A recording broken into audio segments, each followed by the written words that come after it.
Good night stress, see you in the morning. I don't gotta guess, you're always there for me. Sowing them seeds of doubt, I think you like seeing me freak out. Good night stress, see you in the morning. So I wake up, I get out of bed, stay up, stay out of my head, cause it's dangerous, and I don't wanna lose my mind, no.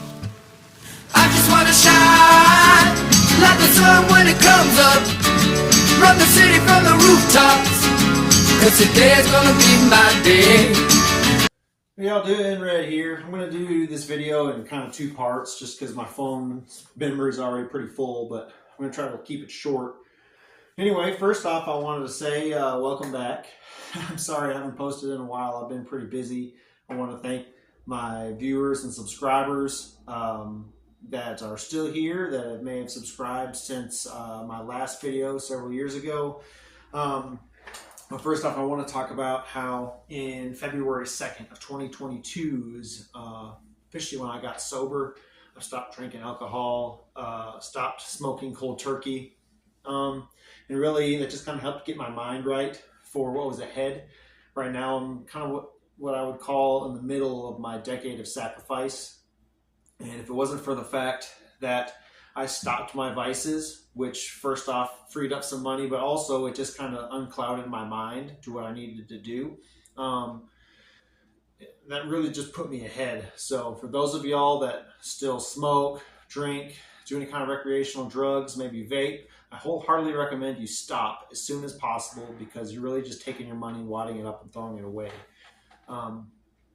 You're slowly killing yourself, and on top of that, you're literally just handing money away to people that are already millionaires. And really, vices are designed to keep people like us from really being successful in life. So if you can stop that, I mean, it's just better for you and your family.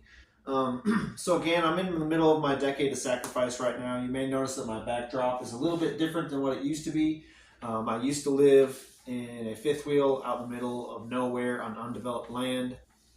I was kind of living borderline homeless. Like I said, I lived in a fifth wheel. I was off grid. I didn't have any kind of utilities. And really that kind of did help me save a lot of money, first and foremost.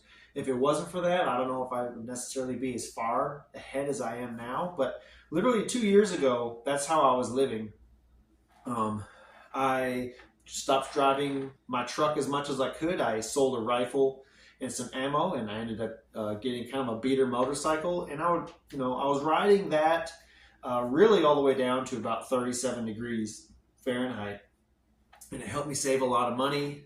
I commuted on that every single day, rain, snow, sleet, or shine.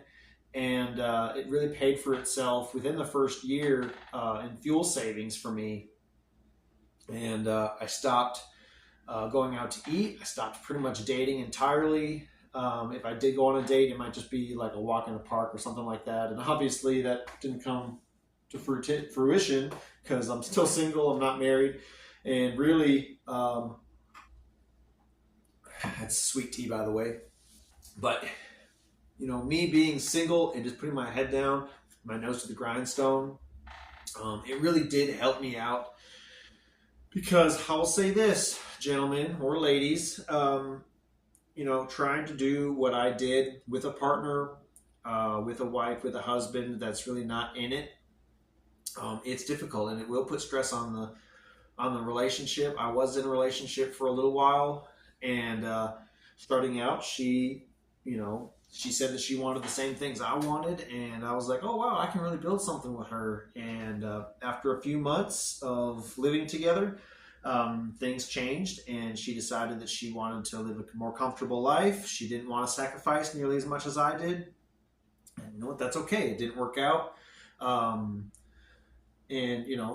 back to single life. But I will say that, if you can find a partner that's in it to win it, just like you, it will make things a lot easier. But don't just assume that your spouse is going to want to dedicate the time and the money that it takes to do this. So I want to talk about the 7 baby steps real quick of Dave Ramsey. I don't necessarily agree with everything that Dave Ramsey does, but first and foremost, there's the baby emergency fund, then there's paying off debt using the snowball or avalanche method, then there's 3 to 6 months of emergency fund, then there's 15% or more into retirement, then there's your children's college or adult fund, then pay off the home, and then build wealth and give. And I definitely recommend getting as close to that as possible. If it wasn't for doing the baby steps, I wouldn't live in a $260,000 house that I have a mortgage on. I wouldn't have a C7 Corvette parked in my garage that I paid for outright. And again, ladies and gentlemen, 2 years ago, I was pretty much borderline homeless.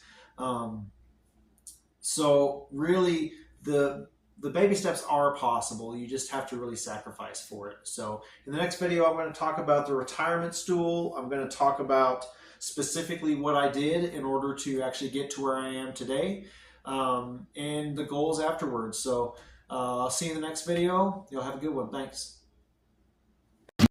Good night stress, see you in the morning. I don't gotta guess, you're always there for me. Sowing them seeds of doubt, I think you like seeing me freak out.